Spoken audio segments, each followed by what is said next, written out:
अस्सलाम वालेकुम my YouTube family, कैसे हैं आप सब। मैं उम्मीद करती हूँ कि आप सब ठीक ठाक होंगे। मैं भी बिल्कुल ठीक ठाक हूँ। आज मैं फिर से हाजिर हूँ अपने एक नए व्लॉग के साथ। तो चलिए आज का व्लॉग स्टार्ट करते हैं। आज के व्लॉग में मैं आपके साथ कुछ डिफरेंट सा शेयर करने जा रही हूँ। आज के व्लॉग में मैं सिर्फ आपके साथ शेयर करूँगी कि हम अपने किचन को कैसे नीट एंड क्लीन रख सकते हैं। यानी कि मैं आपके साथ कुछ टिप्स शेयर करूंगी जिनको फॉलो करने से आप अपने किचन को all time neat and clean रख सकते हैं।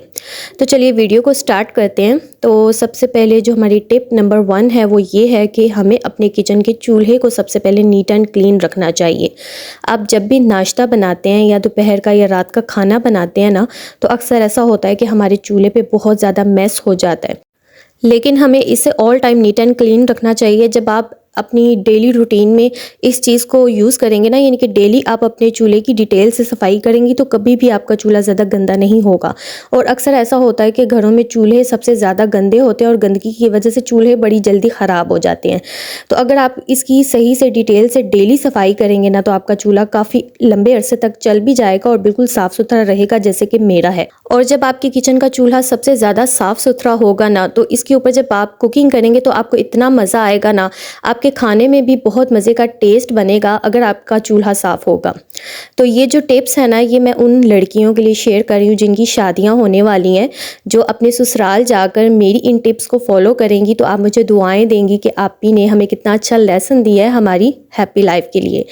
तो ससुराल में जाने के बाद ना मेन प्रॉब्लम्स यही होता है कि बच्चियों को काम करना बिल्कुल भी नहीं आता और आगे जाके जब उन्हें मसला होता है ना, तो वो परेशान हो जाती हैं।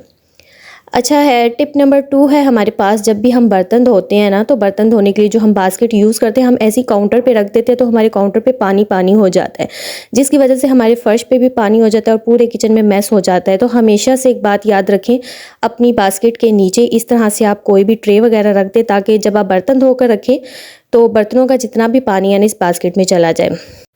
उसके बाद टिप नंबर 3 है कि हम जब भी बर्तन धोते हैं तो हमारे पेट वाले हिस्से से जो कपड़े हैं ना, वो सारे गीले हो जाते हैं। तो कपड़े गीले करने से बचाने के लिए हमने क्या करना है, कोई भी पुराना सा किचन टॉवल ले लेना, इस तरह से हमने उसको सिंक के आगे बिछा देना है, तो फिर हमने बर्तन धोने शुरू करना है। इससे ये फ़ायदा हो जाएगा कि जितना भी पानी है ना, आपके इस टॉवल के ऊपर गिरेगा और आपके कपड़े गीले नहीं होंगे। टिप नंबर 4 है कि हमारे किचन के जो भी नैपकिन्स वगैरह होते हैं, किचन टॉवल वगैरह होते हैं ना, उनको हमें कभी भी वॉशिंग मशीन में नहीं धुलवाना चाहिए, क्योंकि वॉशिंग मशीन में हम घर के बाकी कपड़े जब धोते हैं ना, तो ये जो किचन नैपकिन्स होते हैं, किचन टॉवल्स होते हैं ना, ये फिर पाक नहीं रहते। तो ये तो बिल्कुल साफ़ सुथरे होते हैं, पाक होते हैं, इनमें हम रोटियां वगैरह लपेटते हैं, तो इन्हें हमें हमेशा से अपने किचन में ही वॉश करना चाहिए। तो मैं हमेशा क्या करती हूँ, इस तरह से एक बड़ा सा बर्तन लेकर इसमें पानी डालकर इसके अंदर मैं कोई भी डिटर्जेंट, सर्फ वगैरह कुछ लिक्विड वगैरह डाल देती हूँ और मैं इसको तकरीबन 10 से 15 मिनट के लिए पकने के लिए छोड़ देती हूँ। जैसे जैसे पानी गर्म होता जाता है, इसको बॉयल आते जाते हैं, तो हमारे जो किचन नैपकिन्स, किचन टॉवल वगैरह है ना, ये सही तरीके से साफ़ हो जाते हैं। इसके अंदर जितनी भी चिकनाई है ना, वो सारी सही तरह से साफ़ हो जाती है। उसके बाद मैं इनको अच्छी तरह से अपने हाथों से रगड़ के मैं इनको नीट एंड क्लीन कर लेती हूँ और इनको मैं अपने सिंक में ही सही तरह से वॉश कर लेती हूँ। हमारे घर में जो हेल्पर कपड़े धोने के लिए आती हैं, हम उन्हें कभी भी अपने किचन के टॉवल, नैपकिन्स वगैरह नहीं देते। हम हमेशा से ही इन्हें किचन में वॉश कर लेते हैं। किचन से रिलेटेड जितने भी इस तरह से नैपकिन्स, टॉवल्स वगैरह होते हैं ना, हमें इन्हें all time neat and clean रखना चाहिए। अगर ये गंदे हो जाएं, इनमें ज़्यादा चिकनाई हो जाए, तो ये फिर बहुत ज़्यादा बुरे हो जाते हैं और फिर ये नेक्स्ट टाइम यूज़ करने के काबिल नहीं रहते। इसलिए हमें इन्हें हर वीक इनकी डिटेल से हमें सफाई करनी चाहिए। टिप नंबर 5 है, हमारे घर में ये जो लहसुन, प्याज, आलू वाली बास्केट होती है ना, इसे भी हमें हर वीक साफ़ सुथरा रखना चाहिए। हमारे घर में जब भी आलू, प्याज, लहसुन वगैरह आता है ना, इन सब चीज़ों को बास्केट में डालने से पहले हमें बास्केट को अच्छे तरीके से वॉश करना चाहिए। जब ये सही तरह से ड्राई हो जाए, उसके बाद आप इसके अंदर अखबार वगैरह रख सकते हैं, या आपके घर में बच्चों की नोटबुक के पेपर होते हैं वो भी रख सकते हैं, या कोई शीट वगैरह भी रख सकते हैं। फिर उसके बाद जितनी भी सब्ज़ी है ना, आपने बास्केट के अंदर रख देनी है, ताकि आलू और प्याज के साथ जितनी भी मिट्टी है ना, वो इस अखबार के ऊपर ही रहे, आपकी बास्केट जो है वो गंदी होने से बच जाए। तो इस तरह से भी आपका किचन बहुत नीट एंड क्लीन रहेगा। टिप नंबर 6 है, हम जब भी किचन में खाना बनाते हैं, तो खाना बनाने के बाद जिस डोई या चम्मच से हम खाना बनाते हैं, वो उठाकर हम देगची के ऊपर रख देते हैं, जिसकी वजह से ऐसा होता है कि चम्मच या डोई से ऑयल टपकता रहता है, जिसकी वजह से हमारा चूल्हा भी गंदा होता है और हमारा बर्तन भी गंदा हो जाता है। तो उससे बेहतर है कि आप इस तरह से कोई ऑर्गेनाइज़र ले लें। अगर आपके पास ये नहीं है तो इसकी जगह आप कोई प्लेट भी रख सकते हैं। इस तरह करने से भी आपका किचन गंदा नहीं होगा। टिप नंबर 7 पे आ जाते हैं। हमारे किचन में जो भी जार वगैरह होते हैं जिसके अंदर हमने पत्ती, चीनी, शक्कर या इसके अलावा जो हमारी ऑयल वाली बॉटल होती है, इन्हें भी हमें वीक में एक दफ़ा ज़रूर साफ़ करना चाहिए। इसे जब भी आप रीफ़िल करें ना, तो रीफ़िल करने से पहले आपको हमेशा इससे पहले वॉश करना चाहिए, क्योंकि जैसे जैसे हम लोग इनको यूज़ करते हैं ना, हमारे चिकने हाथ भी लगते हैं, इसके ऊपर मिट्टी वगैरह भी जाती है, जिसकी वजह से हमारे ये जार वगैरह गंदे हो जाते हैं।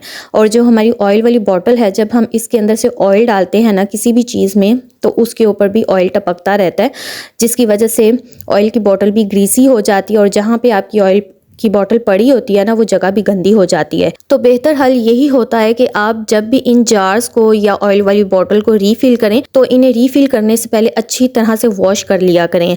अगर आप इन्हें रीफ़िल नहीं करते जल्दी जल्दी से, तो आप इसको कम से कम वीक में एक दफ़ा ज़रूर साफ़ सुथरा किया करें।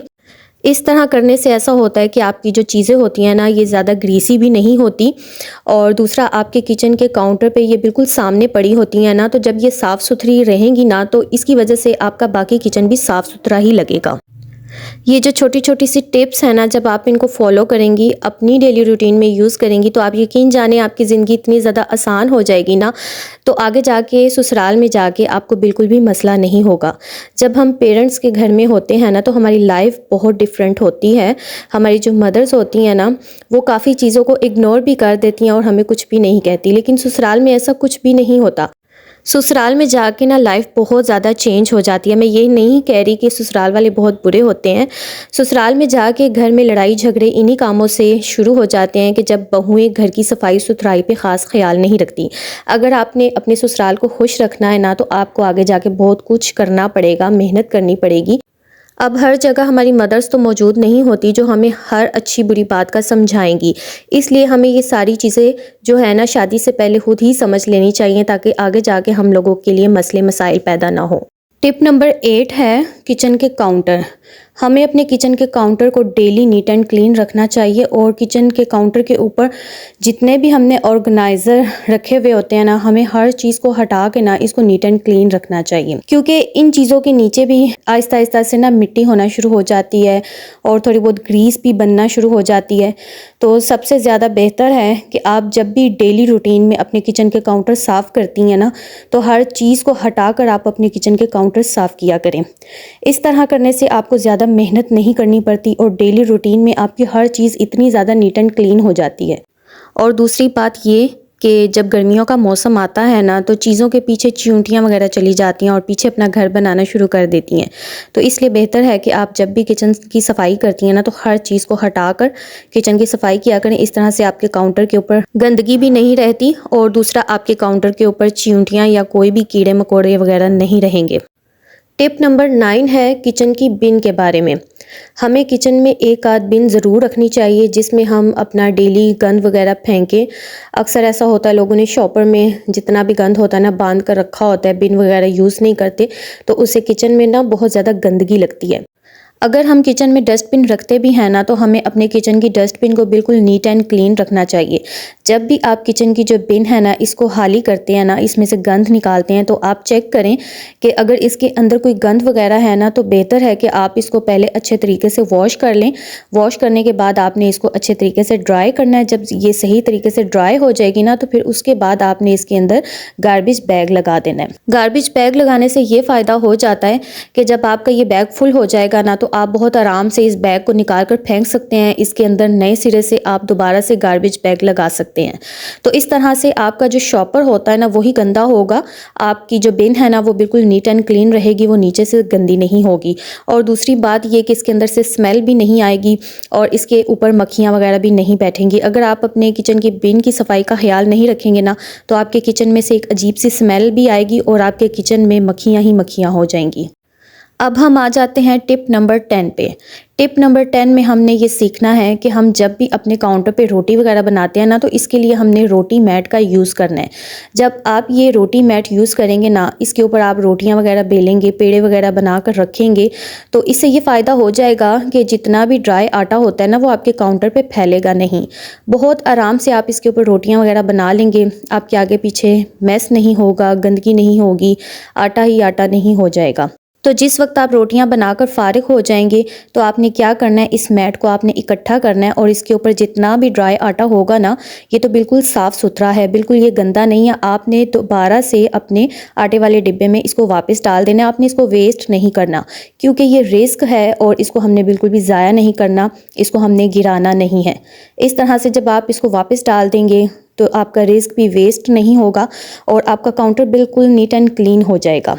और ये जो आपका मैट है, ये भी साफ़ सुथरा ही रहेगा। इसके ऊपर जितना भी आटा है ना, देखें हमने डिब्बे में वापस डाल दिया है। आप इसको इस तरह से फोल्ड करके बहुत आराम से अपने किसी किचन के ड्रॉर वगैरह में रख कर ना, आप इसको बहुत आराम से सेव भी कर सकते हैं। तो यहाँ पे देखें, मेरा किचन का जो काउंटर है ना, बिल्कुल नीट एंड क्लीन है, बिल्कुल भी इसके ऊपर मैस नहीं हुआ। अब हम आ जाते हैं टिप नंबर 11 पे। इसमें आपने क्या करना है कि आपने वीक में एक दफ़ा ज़रूर अपने किचन के जो कैबिनेट्स हैं ना, इनको अच्छे तरीके से साफ़ करना है। क्योंकि किचन के कैबिनेट्स ऐसी चीज़ है ना, ये सारा दिन खुलते रहते हैं, बंद होते रहते हैं और हमारे जो गंदे हाथ हैं ना, इस तरह से कैबिनेट्स के ऊपर लगते रहते हैं। अक्सर ऐसा होता है कि हम कुकिंग कर रहे होते हैं, हमारे हाथ ग्रीसी होते हैं, तो हम फ़ौरन से अपना किचन का कैबिनेट खोल लेते हैं। तो हमारे जो गंदे हाथ होते हैं ना, कैबिनेट पे लगते हैं और इसके ऊपर अजीब से दाग धब्बे बन जाते हैं। तो इससे बेहतर है कि हमें इसे वीक में एक दफ़ा ज़रूर साफ़ सुथरा करना चाहिए। टिप नंबर 12 है, आप जब भी अपने किचन के सिंक में बर्तन वगैरह वॉश करते हैं ना, तो बर्तन धोने के बाद सिंक की हालत बहुत ज़्यादा ख़राब हो जाती है। तो आपने क्या करना है, कोई भी लिक्विड लेकर इस तरह से सिंक के ऊपर डाल देना है और स्टील वूल की मदद से आपने इसको सही तरह से सारी तरफ से साफ़ कर लेना है। क्योंकि इसके अंदर हम जब बर्तन धोते हैं तो चिकनाई वाले बर्तन भी धुलते हैं, इसके अंदर सारा गंद जाता है। तो बर्तन धोने के बाद किचन के सिंक को साफ़ करना बहुत ज़्यादा ज़रूरी है। इस तरह से आपके सिंक के अंदर बुरे से निशान नहीं बनेंगे, पानी के निशान नहीं बनेंगे। और जब आप इसको सही तरह से साफ़ सुथरा रखेंगे ना, तो आपके किचन की जो लुक है ना, वो बहुत ज़्यादा चेंज रहेगी। यानी कि नीट एंड क्लीन आपका ये जो एरिया है ना, ये जो पानी वाला एरिया होता है, ये आपका बिल्कुल साफ़ सुथरा रहता है ना, तो बहुत अच्छा आपका सिंक लगता है। नहीं तो अमूमन ऐसा होता है कि जैसे जैसे हम किचन में सिंक यूज़ करते जाते हैं ना, तो सिंक की हालत बहुत ज़्यादा ख़राब हो जाती है और इसके अंदर जंग लगना शुरू हो जाता है, बहुत ज़्यादा खारे पानी के निशान बनना शुरू हो जाते हैं, बहुत ज़्यादा बुरा होना शुरू हो जाता है। तो सिंक की सफाई भी बहुत ज़्यादा ज़रूरी है अपने किचन को नीट एंड क्लीन रखने के लिए। अच्छा जी, अब हम अपनी लास्ट टिप पे आ जाते हैं और ये बहुत ज़्यादा यूज़फुल टिप है जो आपने ज़रूर आजमानी है इसको अपनी डेली रूटीन में। हम जब बर्तन वगैरह धोकर फ़ारिग हो जाते हैं, अपने सिंक को नीट एंड क्लीन कर लेते हैं, लेकिन हम ये नहीं सोचते कि हमारे सिंक के जो नीचे वाला ड्रेन पाइप है ना, उसको भी हमें साफ़ सुथरा रखना चाहिए। नहीं तो हमारा जो ड्रेन पाइप है वो बंद हो जाए, तो फिर हमारे किचन का बहुत बुरा हाल हो जाए। तो इसके लिए आपने क्या करना है, आपने एक देगची में पानी अच्छे तरीके से गर्म कर लेना है और इसके अंदर आपने थोड़ा सा सिरका डाल के ना अपने सिंक के अंदर इस तरह से डाल देना है पानी को, ठीक है। और ये वाला जो काम है ना, आपने रात को सोने से पहले करना है। जिस वक्त आपके किचन के सारे काम ख़त्म हो जाएंगे, बर्तन वगैरह वॉश हो जाएंगे ना, तो ये वाला जो काम है ना, आपने रात को सोने से पहले करना है, ताकि आपका ड्रेन पाइप जो है ना, वो साफ़ हो जाए।